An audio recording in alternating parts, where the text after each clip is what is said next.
साधारण को असाधारण बनने में वक्त लगता है।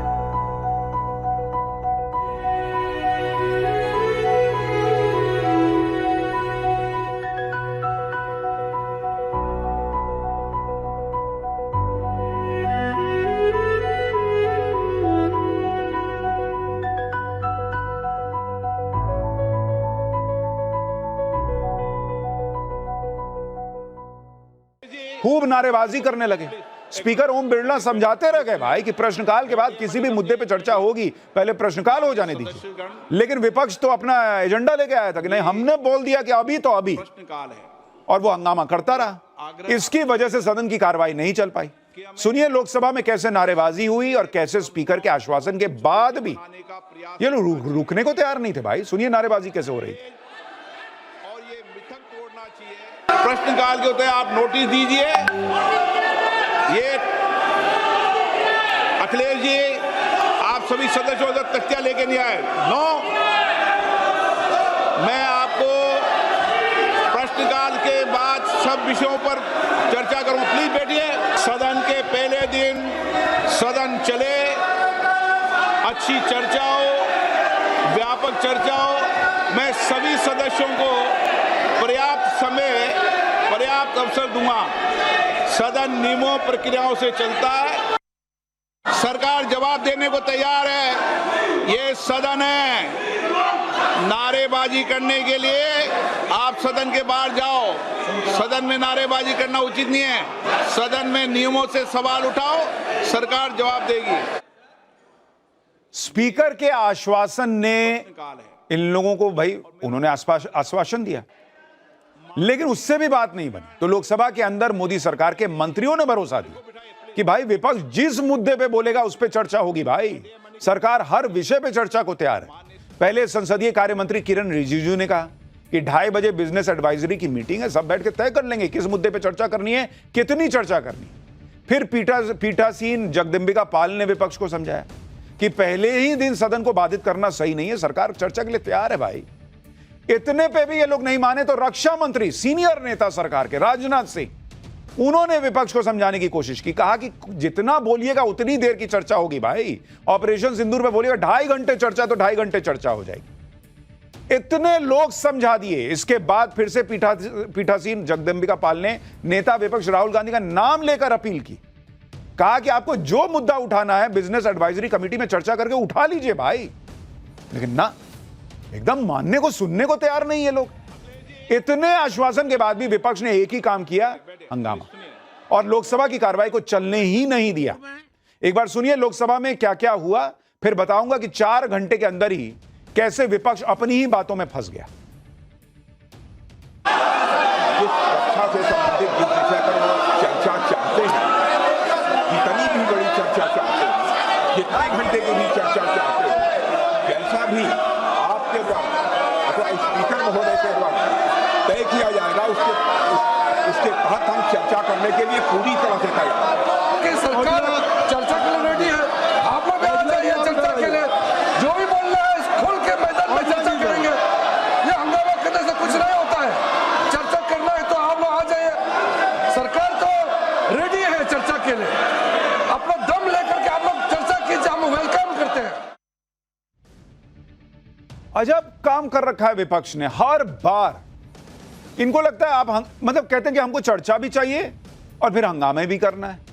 कभी कहेंगे पीएम का बयान चाहिए, और जब पीएम बोलेंगे तो पूरे टाइम वेल में खड़े होकर जो वो हंगामा लगाएंगे, और उसके बाद भी पीएम नहीं रुकेंगे, पानी पी पी के बोलते रहेंगे तो सदन छोड़ के चले जाएंगे। ये कौन सा एटीट्यूड है बॉस? इस तरह का विपक्ष इस देश ने शायद ही कभी देखा होगा। और लोकसभा के अंदर विपक्ष ने पूरा हंगामा किया, ऐसा हंगामा कि उनके सामने बाकी सदस्यों की आवाजें दब गई। लेकिन संसद के बाहर राहुल गांधी क्या माहौल बनाए कि भाई लोकसभा के अंदर विपक्ष को बोलने नहीं दिया जाता है। अरे बॉस, इतना चिल्ला रहे हैं आप लोग कि नेता क्या बोल रहे हैं सरकार की तरफ के, वो सुना ही नहीं दे रहा है, और कह रहे हैं कि बोलने ही नहीं दिया जाता है। एक बार सुनिए राहुल गांधी और प्रियंका वाड्रा को क्या आरोप लगाए, फिर राहुल गांधी जो आरोप लगा रहे हैं उसकी सच्चाई बताता हूं। हाउस में डिफेंस मिनिस्टर को बोलने देते हैं, उनके लोगों को बोलने देते हैं, मगर अगर विपक्ष का कोई कुछ कहना चाहता है तो अलाउड नहीं है। मैं लीडर ऑफ ऑपोजिशन है, मैं लीडर ऑफ अपोजिशन हूँ, मेरा हक है, तो मुझे तो कभी बोलने ही नहीं देते हैं। दौड़ के निकले हाउस से 1 सेकंड में कि कन्वेंशन कहता है कि अगर सरकार के लोग कुछ बोलें तो हमें भी स्पेस मिलनी चाहिए। हम 2 शब्द कहना चाहते थे मगर विपक्ष को ये अलाउड नहीं है। Thank you. तो करें चर्चा, बोलने दें एलओपी को, क्यों नहीं बोलने देते? अगर हर चीज़ के लिए तैयार है तो लीडर ऑफ अपोजिशन का मुंह बंद क्यों कर रहे हैं? खड़े हैं बोलने के लिए, बोलने देना चाहिए।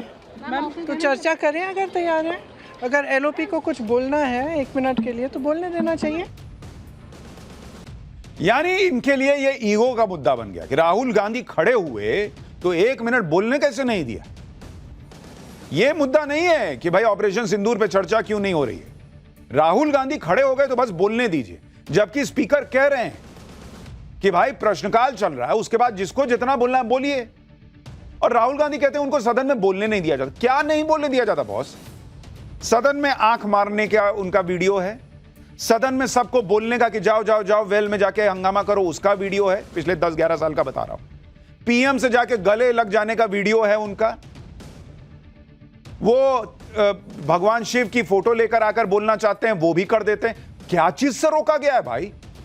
कब नहीं बोलने दिया गया है राहुल गांधी को? लीडर ऑफ ऑपोजिशन तो अब बने, जब नहीं थे तब भी बोले हैं जितना बोलना था, खूब भर भर के बोले हैं। हाँ, यह जरूर है कि जब पीएम बोलते हैं तो बोलने नहीं दिया जाता, हंगामा किया जाता है, और पीएम अपने हिस्से का पानी हंगामा करने वालों को देते हैं कि गला सूख गया होगा, लो पियो फिर हंगामा करो।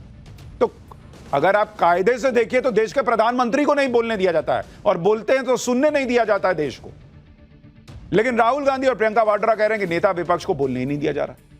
अगर ऐसा ही है तो फिर मल्लिकार्जुन खड़गे कैसे बोल रहे हैं बॉस? वो भी तो राज्यसभा में विपक्ष के नेता हैं। राज्यसभा में कांग्रेस अध्यक्ष खड़गे ने पहलगाम से लेकर ऑपरेशन सिंदूर और ट्रंप के दावों पर सब पे सरकार को घेरा। मल्लिकार्जुन खड़गे को बोलने का पूरा मौका मिला, उन्होंने सरकार को घेरने में कोई कसर नहीं छोड़ी। इसी में राज्यसभा में बीजेपी अध्यक्ष जेपी नड्डा से उनकी टक्कर हो गई। आप देखिए खड़गे साहब बोल रहे हैं कि नहीं बोल रहे हैं, और कैसे जेपी नड्डा से उनका टकराव हुआ। खड़गे साहब नेता नहीं है क्या? वो बोल रहे हैं कि नहीं बोल रहे हैं? तो फिर ऑपोजिशन को बोलने नहीं दिया जाता, ये कहां से आया राहुल गांधी के मन में? सुनिए कैसे खड़गे साहब क्या बोल रहे हैं और कैसे जेपी नड्डा से उनका टकराव हो गया। अमेरिका के राष्ट्रपति ट्रंप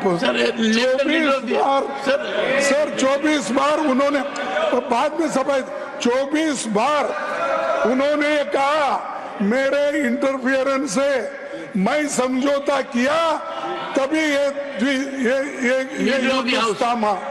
न ये युद्ध स्टॉप जो हुआ मेरे वजह से हुआ। अरे देश के साथ ये अपमानजनक है। एक अमेरिका राष्ट्रपति ट्रंप तो ऐसा बोले, और सेना प्रमुख भी बोले कि वरिष्ठ डिफेंस अटैची कुछ बेहद संवेदनशील। उन्होंने रूल 267 के संवैधानिक विषयों पर चर्चा नहीं की, वह उस विषय पर चर्चा करने लगे। ऑपरेशन सिंदूर, ऑपरेशन सिंदूर जिसके बारे में, एक मिनट मैडम जी शांत रहिए। देखिए तर्क में अपनी ताकत होती है, चिल्लाने की जरूरत नहीं होती। इस हाउस को और इस हाउस के माध्यम से देश में कहीं यह संदेश नहीं जाना चाहिए कि सरकार पहलगाम और ऑपरेशन सिंदूर पर चर्चा नहीं चाहती। हम चर्चा करेंगे, हर तरीके से करेंगे, और ऑपरेशन सिंदूर के सारी पॉइंट्स को देश और दुनिया के सामने रखा जाएगा। राज्यसभा में मल्लिकार्जुन खड़गे बेधड़क बोल रहे हैं। ऐसे में राहुल गांधी का यह आरोप लगाना कि वो विपक्ष के नेताओं को बोलने नहीं दिया जा रहा है, इन आरोपों की पोल तो खुद उन लोगों ने खोल दी जो कई बार लोकसभा अध्यक्ष की जगह पर उनकी सीट पर बैठते हैं। जैसे बीजेपी सांसद जगदंबिका पाल कई बार लोकसभा की कार्रवाई चलाते। आज भी जब हंगामा हो रहा था तो जगदंबिका पाल कुछ समय के लिए अध्यक्ष की कुर्सी पर थे। उन्होंने साफ कहा कि अगर राहुल गांधी अपने लोगों को सीट पर बिठा देते, अगर हंगामा नहीं होता तो वो राहुल गांधी को बोलने का मौका देते, लेकिन ऐसा हुआ ही नहीं। उनके ही लोग हंगामा करते रहे तो कैसे बोलने देते? सुनिए बीजेपी सांसद जगदंबिका पाल जो स्पीकर की कुर्सी पर बैठे थे वो क्या बता रहे हैं। उसके बाद आपको बताता हूं कि सदन में न बोलने देने का आरोप लगाने वाले राहुल गांधी सदन में कितने वक्त मौजूद रहते हैं, उनका खुद का रिपोर्ट कार्ड किया। कम से कम लीडर ऑफ अपोजिशन को मैं बार बार अपील कर रहा था कि आप अपने मेंबर ऑफ पार्लियामेंट से कहें कि वो जाकर के अपनी सीट पे बैठे, हाउस ऑर्डर हो तो मैं उनको अवसर देता। लेकिन राहुल गांधी एक तरफ कह रहे हैं कि उन्हें बोलने नहीं दिया जाता, लेकिन जब उन्हें बोलने का मौका मिलता है, जब सदन की कार्रवाई चलती है, तो या तो वो सदन से गायब रहते हैं या फिर चर्चा में उतना हिस्सा नहीं लेते। आप संसद में राहुल गांधी का प्रदर्शन देख लीजिए, आपको राहुल गांधी के आरोपों की सच्चाई पता चल जाएगी। मैं आपको बताता हूं, जिस तरह से अगर आप 17वीं और 18वीं लोकसभा का प्रदर्शन देखेंगे राहुल गांधी का संसद में प्रदर्शन, ये आपको पहले 17वीं लोकसभा का प्रदर्शन बताता हूं कि राहुल गांधी नेशनल एवरेज और स्टेट एवरेज, ये 3 कॉलम बना हुआ है। अगर आप अटेंडेंस देखेंगे कि राहुल गांधी का अटेंडेंस कितना रहा भाई 17वीं लोकसभा में, 51%, 51%। इससे पहले वाली जो लोकसभा थी 2019 से 2024 में, तो भाई आप आधे टाइम तो अटेंड ही नहीं कर रहे हैं लोकसभा, और आप कहते हैं बोलने नहीं दिया जाता। जबकि नेशनल एवरेज है 79% का बॉस, 79%। मोटे तौर पे जितने सांसद आते हैं वो ऑलमोस्ट 80% उनका अटेंडेंस रहता है। राहुल गांधी का 51% है। कितनी डिबेट में हिस्सा लिए राहुल गांधी 2017वीं लोकसभा में? 8 डिबेट में, मात्र 8 डिबेट में हिस्सा लिए। नेशनल एवरेज कितना है आपको पता है? 46.7।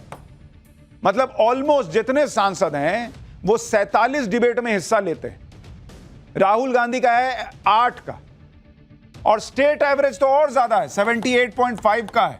सोचिए, जिस राज्य से सांसद हैं वहां के अन्य सांसदों का औसत आपको बता रहा हूं। कितने सवाल पूछे राहुल गांधी ने, यह भी देख लीजिए कि भाई बोलने नहीं दिया जाता है। अरे जब बोलने दिया जा रहा है तो कितने सवाल आपने पूछे? 17वीं लोकसभा के 5 साल में राहुल गांधी मात्र 99 सवाल पूछे, और नेशनल एवरेज कितना है? 210 का, और स्टेट एवरेज उनका कितना है जहां से वो सांसद हैं? 275 का। Private member bill PMB Rahul Gandhi कितना लाए? 0, एक भी प्राइवेट मेंबर बिल नहीं लाए। नेशनल एवरेज है 1.5 का और स्टेट एवरेज है 4.8 का। चलिए आप कहिएगा कि पहले तो मैं एलओपी नहीं था। 18वीं लोकसभा में तो आप एलओपी बन गए बॉस। 18वीं लोकसभा में क्या प्रदर्शन रहा? कितनी डिबेट में हिस्सा लिए? अभी भी 8 डिबेट में हिस्सा लिए, 8 डिबेट राहुल गांधी। और नेशनल एवरेज कितना क्या है? नेशनल एवरेज जो है वो है 11.8 का, मतलब ऑलमोस्ट 12 का। उसमें भी राहुल गांधी पीछे। सवाल कितने पूछे राहुल गांधी ने 18वीं में? जब से एलओपी बने हैं उन्होंने सवाल पूछे 15, और नेशनल एवरेज कितने का है? 47 का। तो बॉस आपको पूरा मौका है, आप बोलिए ना आप सवाल पूछ पा रहे हैं, ना अटेंडेंस फुल है, और उसके बाद आप 1 मिनट के लिए भी उठ गए तो सब रुक जाएं, थम जाएं, सांसें थम जाएं लोगों की कि अरे बाप रे, अब राहुल जी खड़े हैं, उनको बोलने देना। ऐसे कैसे होगा सर? आप भी सांसद है, दूसरे भी सांसद हैं। आज विपक्ष ने ऑपरेशन सिंदूर पर चर्चा को लेकर पूरा माहौल बनाया था। सुबह 11 बजे से 2 बजे तक सदन को चलने नहीं दिया, जबकि यह बात सबको पता है कि 2:30 बजे बिजनेस एडवाइजरी कमेटी की बैठक होगी, जिसमें पक्ष और विपक्ष मिलकर तय करते हैं कि सदन के आगे का एजेंडा क्या होना चाहिए, किन मुद्दों पर चर्चा होनी चाहिए। बिजनेस एडवाइजरी कमेटी की बैठक के बाद यह खबर आ गई कि ऑपरेशन सिंदूर पर दोनों सदनों में कुल 25 घंटे चर्चा होगी। 25 घंटे बॉस। 16 घंटे लोकसभा में चर्चा होगी ऑपरेशन सिंदूर पर, 9 घंटे राज्यसभा में चर्चा होगी। और इस चर्चा के लिए अगले हफ्ते का समय तय किया गया, जबकि विपक्ष इस बात पर अड़ा था कि यह चर्चा इसी हफ्ते हो और पीएम मोदी जवाब दे। लेकिन सूत्रों के मुताबिक मीटिंग में सरकार की तरफ से कहा गया कि पीएम मोदी इसी हफ्ते विदेश यात्रा पर जा रहे हैं, और पीएम मोदी के रहते हुए सदन में चर्चा अगले हफ्ते ही हो सकती है। लेकिन इस पर भी विपक्ष ने टांग अड़ा दी। कांग्रेस सांसद गौरव गोगोई ने इस बात पर नाराजगी जताई कि सरकार ने विपक्ष के उठाए मुद्दों को इस हफ्ते के एजेंडे में रखा ही नहीं। अब आप ये डबल स्टैंडर्ड देखिए। एक तरफ विपक्ष कह रहा है कि पीएम मोदी को तो एकदम चर्चा में रहना ही होगा, वो नहीं रहेंगे तो चर्चा कैसे होगी, और जब नरेंद्र मोदी अगले हफ्ते विदेश से लौटकर आएंगे तो चर्चा होगी, सरकार कह रही है। यानी विपक्ष की बात को माना भी जा रहा है, तो उसमें भी उनको दिक्कत है। कह रहे हैं कि इस हफ्ते के एजेंडे में हमारा मुद्दा क्यों नहीं रखा बॉस? अरे बॉस, तो इसी हफ्ते करना है तो फिर नरेंद्र मोदी नहीं रहेंगे, कर लीजिए। नरेंद्र मोदी विदेश दौरे पे जा रहे हैं, उनका प्रोग्राम बना हुआ है, कोई घूमने थोड़े ही जा रहे हैं, देश के प्रधानमंत्री के तौर पे जा रहे हैं। नहीं, नरेंद्र मोदी भी चाहिए, इसी हफ्ते भी चाहिए। कैसे चलेगा बॉस? गजब ही हाल बना रखे हैं। दूसरी तरफ सरकार ने ऑपरेशन सिंदूर के अलावा मणिपुर के मुद्दे पर भी 2 घंटे की चर्चा का वक्त दिया। मोदी सरकार विपक्ष की तरफ से उठाए गए किसी भी मुद्दे से भाग नहीं रही है। अब तो चर्चा का टाइम भी तय हो गया। 25 घंटे का वक्त कोई कम नहीं होता बॉस। अब कमाल की बात यह है कि जब सब कुछ तय हो गया, उसके बाद भी विपक्ष का हंगामा बंद नहीं हुआ। जब 4 बजे लोकसभा की कार्रवाई शुरू, तो फिर विपक्ष ने फिर से हंगामा किया। सब तय हो गया कि भाई 25 घंटे चर्चा करेंगे ऑपरेशन सिंदूर पर, ना 4 बजे फिर हंगामा। लोकसभा की कार्रवाई को फिर अब कल तक के लिए स्थगित करना पड़ा। जब इंडी गठबंधन की लाइन और लेंथ बिगड़ी, तो वो खुद कैसे एक्सपोज हो रहे हैं वो देखिए। इंडी गठबंधन ने संसद सत्र शुरू होने से मीटिंग पर मीटिंग की। ऑपरेशन सिंदूर से लेकर बिहार में वोटर वेरिफिकेशन जैसे मुद्दों की एक लंबी लिस्ट निकाली। कह दिया कि विपक्ष इन सारे मुद्दों पर चर्चा चाहता है। इसके बाद ऑल पार्टी मीटिंग में सरकार ने भी कह दिया कि वो हर मुद्दे पर चर्चा को तैयार है। अब इंडी गठबंधन का प्लान उल्टा पड़ गया, क्योंकि वो तो यही माहौल बना रहे थे कि सरकार तो ऑपरेशन सिंदूर पर चर्चा से भाग रही है। जब यह दाव उल्टा पड़ गया, तब अब इंडी गठबंधन के नेता कह रहे हैं कि पहले दिन चर्चा क्यों नहीं की? क्या सदन के पहले ही दिन चर्चा नहीं हो सकती है? मतलब अगर पहले दिन नहीं होगी तो चर्चा नहीं मानी जाएगी। ऑपरेशन सिंदूर अभी चल तो नहीं रहा है ना। जब इतना दिन वेट कर लिए, 1 हफ्ता नहीं कर सकते हैं आप? और सरकार कह रही है कि भाई नरेंद्र मोदी खुद रहेंगे, आ जाने दीजिए विदेश दौरे से। 1 हफ्ता बर्दाश्त नहीं हो रहा है। सरकार विपक्ष की एक एक मांग मान रही है, लेकिन विपक्ष उसमें एक नई शर्त जोड़ देता। अच्छा, ये वाला मान लिए, इसमें ये जोड़ देते हैं। ये सब जनता भी देख रही है बॉस। सबको सब समझ में आता है कि कौन चर्चा से भाग रहा है और कौन चर्चा के लिए तैयार है। और आप ये भी देखिए कि विपक्ष कैसे नए नए खेल कर रहा है। पहले विपक्ष चर्चा के दौरान पीएम मोदी के मौजूद रहने और जवाब देने की मांग कर रहा था। अब विपक्ष की तरफ से इसमें नई मांग जोड़ दी गई है। अब विपक्ष चाहता है कि ऑपरेशन सिंदूर पर चर्चा के दौरान पीएम मोदी के अलावा गृह मंत्री अमित शाह को भी रहना होगा, रक्षा मंत्री राजनाथ सिंह भी सदन में मौजूद रहे। इनकी लिस्ट ही खत्म नहीं हो रही है डिमांड की। सुनिए लोकसभा में कांग्रेस के उपनेता गौरव गोगोई क्या कह रहे हैं। बार बार मंत्रियों की तरफ से हम सुन रहे हैं कि वो चर्चा के लिए तैयार है, पर किस तारीख पर? तारीख का कोई उन्होंने